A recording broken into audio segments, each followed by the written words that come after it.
മീഡിയയിൽ എന്നെ പല സുഹൃത്തുക്കളും വിളിച്ച് പറയലുണ്ട്, ഫോട്ടോ ഒക്കെ വാട്സപ്പിൽ ഇട്ട് തരലുണ്ട്. അപ്പൊ ഇപ്പൊ എനിക്കൊന്ന് എടുക്കാൻ തോന്നി. സന്തോഷം. രാജ്യത്തിന്റെ പല ഭാഗങ്ങളിലും സേവന പ്രവർത്തനങ്ങൾ നടത്തുന്നവരാണ് ഇപ്പോൾ ജാമ്യം ലഭിച്ച് പുറത്തിറങ്ങിയ 2 കന്യാസ്ത്രീകളും. പക്ഷേ എല്ലാ 2 ആഴ്ച കൂടുമ്പോഴും പോലീസിനെ കണ്ട് ഒപ്പിടണം എന്ന ജാമ്യ വ്യവസ്ഥ, മറ്റ് പല ജാമ്യ വ്യവസ്ഥകൾ, അതെല്ലാം ഈ കന്യാസ്ത്രീകളുടെ മുന്നോട്ടുള്ള പ്രവർത്തനത്തിന് കുഴപ്പമുണ്ടാക്കും.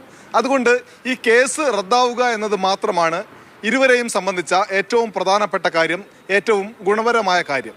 9 ദിവസമായി അവർ അന്യായമായി ജയിലിൽ കിടക്കുകയാണ്.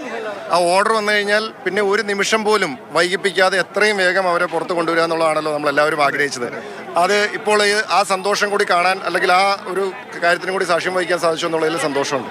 ആവശ്യപ്പെടുമ്പോഴെല്ലാം അന്വേഷണ ഉദ്യോഗസ്ഥർക്ക് മുന്നിൽ ഹാജരാവണം, കേസുമായി സഹകരിക്കണം എന്നെല്ലാം ജാമ്യ വ്യവസ്ഥയുണ്ട്. ഛത്തീസ്ഗഡിൽ പ്രവർത്തിക്കുന്ന ഈ 2 കന്യാസ്ത്രീകളും മലയാളികളാണ്, കേരളത്തിൽ വീടുള്ളവരാണ്, പലപ്പോഴും കേരളത്തിൽ പോകുന്നവരാണ്. കേരളത്തിൽ മാത്രമല്ല പല സംസ്ഥാനങ്ങളിലും സഞ്ചരിക്കുന്നവരാണ്.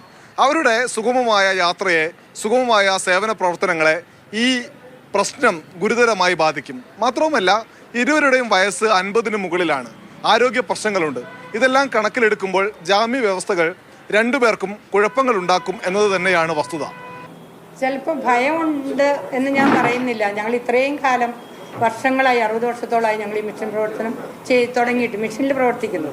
മിഷൻ പ്രവർത്തനം ഞങ്ങൾ മറ്റുള്ളവരെ സഹായിക്കുന്നു, മറ്റുള്ള ആതുര സേവനം, ഞങ്ങളുടെ വിദ്യാഭ്യാസ മേഖലകൾ, ഇതെല്ലാം ഞങ്ങൾ വർക്ക് ചെയ്യുന്നുണ്ട്. ഇത്രയും നാൾ ഞങ്ങൾക്കൊരു ഭയമില്ലായിരുന്നു, ഇനിയും ഞങ്ങൾ ഭയപ്പെടുന്നില്ല. മനുഷ്യക്കടത്തും നിർബന്ധിത മതപരിവർത്തനവുമാണ് 2 കന്യാസ്ത്രീകൾക്കുമെതിരെ ചുമത്തിയ കുറ്റം. ഈ 2 കുറ്റവും ഗൗരവമേറിയതാണ്. അതുകൊണ്ട് തന്നെ കേസ് കുറച്ചധികം കുഴപ്പങ്ങളുണ്ടാക്കും. കോടതി നടപടികളുമായി മുന്നോട്ട് പോയി കഴിഞ്ഞാൽ തുടർച്ചയായി കോടതികളിൽ കയറി ഇറങ്ങേണ്ടി വരും.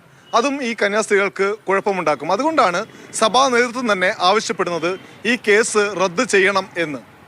പക്ഷേ ഇരുവർക്കുമെതിരെയുള്ള കേസ് പിൻവലിക്കാൻ ഛത്തീസ്ഗഡ് സർക്കാർ തയ്യാറായാൽ ബജ്രംഗ് ദളിന്റെ ഭാഗത്തു നിന്നും മറ്റ് തീവ്ര ഹിന്ദു സംഘടനകളുടെ ഭാഗത്തു നിന്നും വലിയ കുഴപ്പങ്ങൾ ഉണ്ടാവാൻ സാധ്യതയുണ്ട്, സർക്കാരിൽ സമ്മർദ്ദമുണ്ടാവാൻ സാധ്യതയുണ്ട്.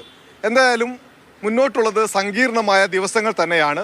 രാഷ്ട്രീയ നേതൃത്വത്തിന്റെ ശക്തമായ ഇടപെടലിലൂടെ മാത്രമേ ഈ പ്രശ്നം പരിഹരിക്കാൻ കഴിയുകയുള്ളൂ. ഛത്തീസ്ഗഡിൽ നിന്ന് സ്റ്റീഫൻ മാത്യുവിനൊപ്പം അനൂപ് ദാസ്, മാതൃഭൂമി ന്യൂസ്.